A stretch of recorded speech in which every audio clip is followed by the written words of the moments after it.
बिस्मिल्लाहिर्रहमानिर्रहीम। आज हम टॉपिक पढ़ेंगे reactivity of alkyl halide. Reactivity of alkyl halide या किसी भी कंपाउंड की रिएक्टिविटी अगर हमने देखनी हो तो रिएक्टिविटी डिपेंड करती है उसके फंक्शनल ग्रुप पे। अब अल्काइल हैलाइड में फंक्शनल ग्रुप क्या है? हैलोजन है। हैलोजन जब कार्बन के साथ अटैच होता है तो कार्बन की इलेक्ट्रोनेगेटिविटी कम है और हैलोजन की इलेक्ट्रोनेगेटिविटी ज्यादा है, जिसकी वजह से कार्बन के ऊपर आता है पार्शियल पॉजिटिव चार्ज और हैलोजन पे आता है पार्शियल नेगेटिव चार्ज। अब याद रहे, अल्काइल हैलाइड की रिएक्टिविटी जो है डिपेंड करती है दो चीजों पे। एक डिपेंड करती है पोलैरिटी पे, दूसरा डिपेंड करते हैं बॉन्ड एनर्जी पे। ठीक है, पहले तो हम यहां पे देख लेते हैं कि कार्बन के ऊपर पॉजिटिव है, हैलोजन पे नेगेटिव है। इस पे अटैक करने के लिए आएगा nucleophile, because this carbon carrying positive charge. Positively charge centre पे अटैक करने वाला होता है न्यूक्लियोफाइल। अब न्यूक्लियोफाइल जब यहां पर आके अटैक करता है कार्बन पे तो ये कंपाउंड अल्काइल हैलाइड सैचुरेटेड है, एडिशन तो हो नहीं सकती, इसमें होगी न्यूक्लियोफिलिक सब्स्टिट्यूशन रिएक्शन। वैसे यूजुअली हम देखेंगे कि अल्काइल हैलाइड में दो किस्म के रिएक्शन होते हैं। एक रिएक्शन है न्यूक्लियोफिलिक सब्स्टिट्यूशन रिएक्शन, दूसरा रिएक्शन है एलिमिनेशन रिएक्शन। अगर आपने देखा हो सब्स्टिट्यूशन रिएक्शन तो आपने नहीं पढ़ा, हमने एलिमिनेशन पढ़ा है। कहां पढ़ा है? Alkene. We can synthesize alkene, हम अल्कीन को बना सकते हैं जब अल्काइल हैलाइड में डीहाइड्रो हैलोजिनेशन करते हैं, मतलब रिमूवल कर रही हैं हैलोजन को और हाइड्रोजन को। रिमूवल वाला कौन सा रिएक्शन? Elimination reaction. ये ऑलरेडी हमने स्टडी किया हुआ है। तो याद रहे अल्काइल हैलाइड में दो किस्म के रिएक्शन होते हैं। एक होता है न्यूक्लियोफिलिक सब्स्टिट्यूशन, आने वाला न्यूक्लियोफाइल अटैक करेगा कार्बन पे और कार्बन पे अटैक करने के बाद हैलोजन को रिप्लेस कर देगा। ऐसे रिएक्शन को बोला जाता है न्यूक्लियोफिलिक सब्स्टिट्यूशन रिएक्शन। एलिमिनेशन में क्या होता है वो हम बाद में देख लेंगे, थोड़ा सा डिस्कस करेंगे। लेकिन पहली बात हम देखते हैं, अगर कार्बन पे पॉजिटिव चार्ज ज्यादा है तो न्यूक्लियोफाइल का अटैक आसानी से होगा, और अगर कार्बन पे पॉजिटिव चार्ज कम है तो न्यूक्लियोफाइल का अटैक आसानी से नहीं होगा। अब इसकी पॉजिटिविटी डिपेंड किस पे करती है? इसकी इलेक्ट्रोनेगेटिविटी पे। याद रहे, अगर हम फ्लोरीन ले लें हाइड्रोजन की जगह तो फ्लोरीन की इलेक्ट्रोनेगेटिविटी बहुत ज्यादा है। जब फ्लोरीन की इलेक्ट्रोनेगेटिविटी ज्यादा है तो कार्बन पे पॉजिटिव चार्ज ज्यादा होगा, और जब पॉजिटिव चार्ज ज्यादा होगा तो न्यूक्लियोफाइल का इस पे अटैक बहुत आसान हो जाएगा। ठीक है, तो इसका मतलब ये हुआ कि फ्लोरीन के साथ अगर कार्बन अटैच है तो न्यूक्लियोफिलिक अटैक आसानी से होगा। ठीक है, क्लोरीन होगा तो इलेक्ट्रोनेगेटिविटी कम है क्लोरीन की, तो कार्बन का पॉजिटिव चार्ज थोड़ा कम होता है। ब्रोमीन के केस में पोलैरिटी और कम, आयोडीन के केस में पोलैरिटी और कम। तो इसका मतलब ये हुआ कि अगर हम पोलैरिटी की बेस पे देखें तो कार्बन फ्लोरीन का जो रिएक्शन है वो सबसे ज्यादा होना चाहिए। On the basis of polarity, those alkyl halide which contain fluorine will be more reactive। अगर ऑर्डर देखें इसके मुताबिक तो CF वाला सबसे ज्यादा रिएक्टिव होना चाहिए, CCl वाला उससे कम, CBr वाला उससे कम और CI वाला सबसे कम। This must be the order of reactivity on the basis of polarity। लेकिन याद रहे ऐसा ऑर्डर इसमें नहीं होता, क्योंकि रिएक्टिविटी ऑफ अल्काइल हैलाइड सिर्फ पोलैरिटी पे डिपेंड नहीं करती, ये डिपेंड करती है बॉन्ड एनर्जी पे भी। अटैक तो हो जाएगा न्यूक्लियोफाइल का, लेकिन बॉन्ड को तोड़ना फिर मुश्किल हो जाएगा, क्योंकि फ्लोरीन की इलेक्ट्रोनेगेटिविटी ज्यादा है, बॉन्ड लेंथ कम है, बॉन्ड की स्ट्रेंथ ज्यादा है। आपको पता होगा कि CF, CCl, CBr, CI जैसे जैसे साइज बड़ा होता है बॉन्ड लेंथ ज्यादा होती है, बॉन्ड स्ट्रेंथ कम होती है। तो सबसे ज्यादा रिएक्टिव होता है कौन? CI, क्योंकि इसको तोड़ना आसान होता है। अब इन दोनों में कंपटीशन है, पोलैरिटी की बेसिस पे CF ज्यादा रिएक्टिव, बॉन्ड एनर्जी की बेस पे CI ज्यादा रिएक्टिव। जब इन दोनों को कंपैरिजन करते हैं तो बॉन्ड एनर्जी का फैक्टर डोमिनेंट होता है। और बॉन्ड एनर्जी का फैक्टर कैसे डोमिनेंट हो गया? As we move from top to bottom bond energy decreases, as bond energy decreases reactivity increases. तो अगर आपसे पूछा जाए अल्काइल हैलाइड की रिएक्टिविटी किस पे डिपेंड करती है, तो दो चीजों पे डिपेंड करती है, पोलैरिटी पे और बॉन्ड एनर्जी पे। अगर आपको कोई कहे कि इनमें से ज्यादा डोमिनेंट फैक्टर कौन सा है, तो बॉन्ड एनर्जी का। पोलैरिटी के बेस पे सबसे ज्यादा रिएक्टिव CF को होना चाहिए, लेकिन बॉन्ड एनर्जी के बेस पे सबसे ज्यादा CI को होना चाहिए। फ्लोरीन की वजह से कार्बन पे पॉजिटिव चार्ज ज्यादा हो जाता है, अटैक तो आसान हो जाता है, लेकिन बॉन्ड को तोड़ना मुश्किल हो जाता है। तो जब बॉन्ड टूटेगा नहीं तो न्यूक्लियोफाइल अटैच नहीं हो सकेगा। That's why अगर आपको कोई कहे top to bottom reactivity of alkyl halide increases. Why? Because bond energy decreases. To break the carbon hydrogen bond become easy when iodine is attached. ठीक है, तो ये मैंने सारी बातें लिखी हैं। पोलैरिटी की बेस पे CF को ज्यादा रिएक्टिव होना चाहिए, लेकिन बॉन्ड एनर्जी की बेस पे CI को ज्यादा रिएक्टिव होना चाहिए।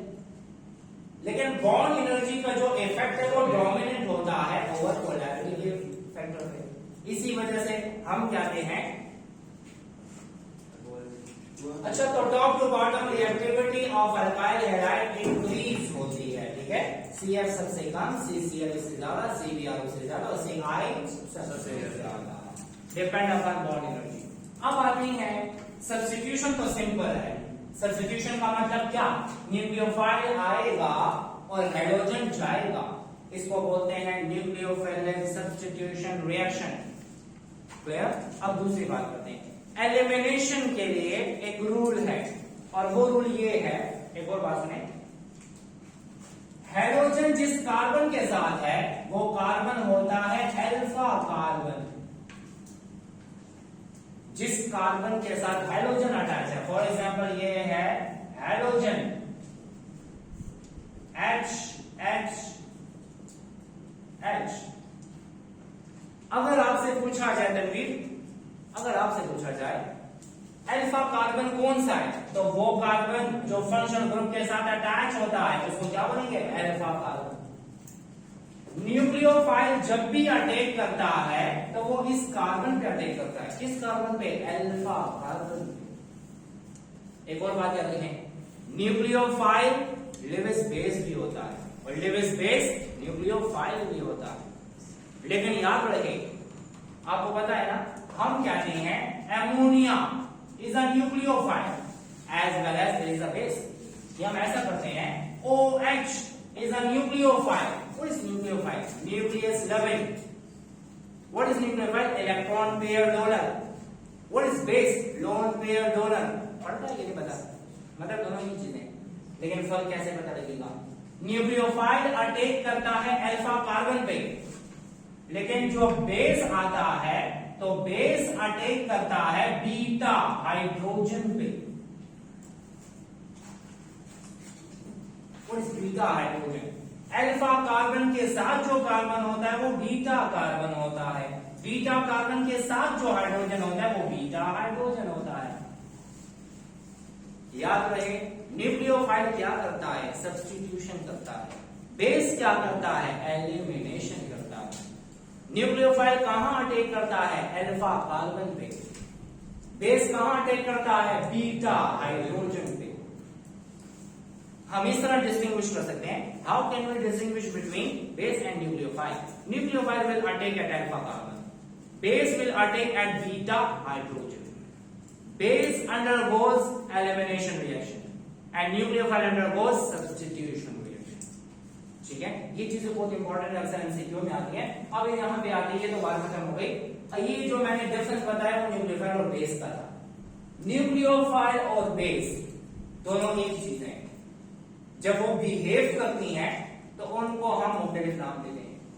असल में ये जब बाहर पड़ी हुई है तो हम कहते हैं दोनों एक ही चीज है, क्योंकि न्यूक्लियोफाइल जो है वो स्पीशी होती है जिसके पास इलेक्ट्रॉन पेयर देने की सलाहियत होती है। तो बेस भी लोन पेयर डोनेट कर सकता है, दोनों ही चीजें। इन पे नेगेटिव चार्ज हो सकता है, ये न्यूट्रल हो सकते हैं। नेगेटिव चार्ज से क्लियर है कि लोन पेयर है, और अगर नहीं है नेगेटिव चार्ज तो जिसके पास लोन पेयर होगा। Water can also behave like nucleophile base, Lewis base, जिसको हम कोऑर्डिनेशन कॉम्प्लेक्स की टर्मिनोलॉजी में लिगैंड कहते हैं, लिगैंड। ठीक है। अच्छा, ये न्यूक्लियोफाइल और बेस दोनों एक ही चीजें हैं, लेकिन फर्क क्या है? Nucleophile have affinity for carbon, which carbon? Alpha carbon. Nucleophile कहां पर अटैक करेगा? अल्फा कार्बन पे। और जब अल्फा कार्बन पे अटैक करेगा तो क्या करेगा? न्यूक्लियोफिलिक सब्स्टिट्यूशन रिएक्शन करेगा। ठीक है। लेकिन जो बेस है उसकी एफिनिटी है फॉर बीटा हाइड्रोजन। बेस जाता है बीटा हाइड्रोजन पे अटैक करता है, और जब बीटा हाइड्रोजन पे अटैक करता है तो कौन सा रिएक्शन करेगा? एलिमिनेशन। ये बेसिक डिफरेंस आपने याद रखना है। What is the basic difference between nucleophile and base? Base से elimination, nucleophile substitution. Nucleophile alpha carbon पे अटैक करेगा और बेस बीटा हाइड्रोजन पे अटैक करेगा। ठीक है, ये तो हमें समझ आ गई। बीटा हाइड्रोजन क्या है? अल्फा कार्बन के साथ वाला carbon beta carbon, beta carbon के साथ हाइड्रोजन बीटा हाइड्रोजन। ठीक है, तो ये हो गया हमारे पास न्यूक्लियोफाइल और बेस के दरमियान डिफरेंस। अब एक और इंपॉर्टेंट चीज, कार्बोकैटायन या carbonium ion. What is carbonium ion? जब कार्बन के ऊपर पॉजिटिव चार्ज आ जाता है तो उसको हम कार्बोनियम आयन कहते हैं, या उसको कार्बोकैटायन कहते हैं। ये हम ऑलरेडी डिस्कस कर चुके हैं। मैंने कहा था कार्बन से पॉजिटिव हो कार्बोनियम कहते हैं, कार्बोकैटायन कहते हैं। लेकिन अगर वही कार्बन बेंजीन वाला होगा तो क्या बोलेंगे? Arenium ion, फिनोनियम ion, साइक्लोहेक्साडाइइनाइल cation. याद है वही कार्बन, लेकिन अगर बेंजीन वाला है तो नाम चेंज हो जाता है। जनरली हर पॉजिटिवली चार्ज कार्बन को कार्बोकैटायन कहेंगे या कार्बोनियम आयन कहेंगे। तो अच्छा, अब कार्बोनियम आयन मुख्तलिफ किस्म के। कार्बोनियम आयन बनता कैसे है? ये तो बनता ऐसे है कि जब अल्काइल हैलाइड का हैलोजन जाए, और हैलोजन ऐसा जाए कि वो दोनों इलेक्ट्रॉन लेके चला जाए, तो जब दोनों इलेक्ट्रॉन लेके जाएगा तो इस कार्बन पे कौन सा चार्ज? पॉजिटिव। और पॉजिटिवली चार्ज कार्बन को कार्बोकैटायन कहते हैं या कार्बोनियम आयन कहते हैं। ठीक है, यहाँ पे लिखा हुआ है when halogen from alkyl halide is removed in the form of halide ion, that is removed in the form of halide ion and produces positively charged carbon which is called as carbonium ion या carbocation. अब carbocation stable है, depend करता है कि वो कौन सा carbocation है। अगर मिथाइल है ना, ये मिथाइल है, 4 किस्म के कार्बोनियम आयन है। एक को बोलते हैं मिथाइल कार्बोनियम आयन, दूसरे को बोलते हैं इथाइल कार्बोनियम आयन, तीसरे को बोलते हैं आइसोप्रोपाइल कार्बोनियम आयन, और चौथे को बोलते हैं टर्शियरी ब्यूटाइल कार्बोनियम आयन। ये सिंपल हम लेते हैं, methyl carbonium ion, primary carbonium ion, secondary carbonium ion and tertiary carbonium ion. What is primary carbon? वो कार्बन जो डायरेक्टली एक कार्बन के साथ अटैच है, वो प्राइमरी कार्बन कहलाता है। और जब उसी कार्बन पे पॉजिटिव चार्ज आ जाए तो उसे हम कहते हैं प्राइमरी कार्बोनियम आयन। ये देखें ना, अब अगर इसको देख लें, क्या इस कार्बन के साथ कोई और कार्बन है? नहीं है, इसको हम प्राइमरी नहीं कहते, इसको हम स्पेशली मिथाइल कार्बोनियम आयन कहते हैं। This is methyl carbonium ion. इसको देखें, जिस कार्बन पे पॉजिटिव है उसके साथ एक कार्बन है, तो ये कौन सा कार्बन है? Primary carbon. इस कार्बोनियम आयन को क्या बोलेंगे? Primary carbonium ion. ठीक है, इस कार्बन को देखें, इस पे कौन सा चार्ज? पॉजिटिव। इसके साथ कितने कार्बन? 2 कार्बन। ये सेकेंडरी कार्बन है, तो जब सेकेंडरी कार्बन है तो सेकेंडरी कार्बोनियम आयन होगा। ठीक है, और इस कार्बन को देखें, इसके साथ 3 कार्बन है, ये कौन सा कार्बन हुआ? Tertiary carbon. और ये कार्बोनियम आयन कौन सा? Tertiary carbonium ion. अक्सर पूछा जाता है कौन से वाला कार्बोनियम आयन ज्यादा स्टेबल है, तो टर्शियरी कार्बोनियम आयन सबसे ज्यादा स्टेबल है। वजह क्या है? ये तो हमने पहले डिस्कस किया। हमने कहा था alkyl group is electron donating group, याद है? हमने पढ़ा था बेंजीन के साथ ग्रुप अटैच हो सकते हैं, वो आर्थो पैरा डायरेक्टिंग भी हो सकते हैं, वो मेटा डायरेक्टिंग भी हो सकते हैं। Ortho para directing lone pair donate करते हैं। अल्काइल ग्रुप भी इलेक्ट्रॉन पेयर डोनेट करता है, लेकिन फिर मसला है OH के पास लोन पेयर डोनेट कर लेता है, लेकिन मिथाइल के पास तो लोन पेयर नहीं है, फिर भी डोनेट करता है। कौन सा phenomena? Hyper conjugation. What is hyper conjugation? ये वो फिनोमिना है जिसमें सिग्मा बॉन्ड डीलोकलाइज होता है, और सिग्मा बॉन्ड डीलोकलाइज होने वाले फिनोमिना को कहते हैं हाइपर कंजुगेशन। तो याद रहे, मिथाइल को बाद में लेते हैं, इसको देख लेते हैं। इसके पास मौजूद है एक मिथाइल और एक मिथाइल के पास है 3 हाइड्रोजन। होगा क्या? इस पे पॉजिटिव है, ये इलेक्ट्रॉन डेफिशिएंट है, इसकी डेफिशिएंसी पूरी करने के लिए ये इसको कंपेंसेट करता है, सिग्मा बॉन्ड दे देता है, और सिग्मा बॉन्ड डीलोकलाइज कर रहा है। ऐसे फिनोमिना को बोलते हैं hyper conjugation. That phenomena in which sigma bond delocalization takes place, that phenomena is called as hyperconjugation. And the phenomena in which lone pair delocalization takes place, that will be called as resonance. Resonance. What is the basic difference between resonance and hyperconjugation? Hyperconjugation में sigma bond delocalize होता है और resonance में lone pair delocalize होता है। ठीक है, ये इलेक्ट्रॉन पेयर delocalize होता है। अब यहाँ पे देख लेते हैं, ये डीलोकलाइज हुआ, सुने, ये दे देता है फिर वापस दे देता है, फिर ये वाला देगा फिर वापस दे देगा, फिर ऊपर वाला देगा फिर वापस दे देगा। तो हमारे पास रेजोनेटिंग स्ट्रक्चर्स बनते हैं। अगर आपसे कोई कहे कि प्राइमरी कार्बोनियम आयन के कितने रेजोनेटिंग स्ट्रक्चर्स हैं, तो कितने हैं? 4। एक तो सामने है ना, फिर दूसरा शिफ्ट हुआ, फिर तीसरा शिफ्ट हुआ, और फिर ऊपर से चौथा शिफ्ट हुआ। So we have 4 resonating structures of primary carbonium ion. ठीक है, मिथाइल में रेजोनेटिंग स्ट्रक्चर्स नहीं है क्योंकि उसमें डीलोकलाइजेशन नहीं होती। यहां देख लेते हैं, प्राइमरी कार्बोनियम आयन को कंपेंसेट करने वाला एक अल्काइल ग्रुप, यहां पर कंपेंसेट करने वाले 2 मिथाइल ग्रुप, और यहां पर 3 मिथाइल ग्रुप। जितने इलेक्ट्रॉन डोनेटिंग ग्रुप ज्यादा होते हैं, स्टेबिलिटी पॉजिटिव चार्ज की ज्यादा होती जाती है। Which one is the most stable carbonium ion? Tertiary carbonium। सबसे ज्यादा ये, उससे कम ये, उससे कम ये, और सबसे कम methyl carbonium ion. So this depends upon what number of electron donating groups। ठीक है, यहां पे मैं लिख देता हूं, इसमें कितने 4 रेजोनेटिंग स्ट्रक्चर, इसमें कितने 7 रेजोनेटिंग स्ट्रक्चर, और इसमें कितने 10 रेजोनेटिंग स्ट्रक्चर्स। 3 मिथाइल से और एक ये सामने वाला, 3 मिथाइल और एक सामने वाला, है ना रेजोनेटिंग स्ट्रक्चर्स। कैसे?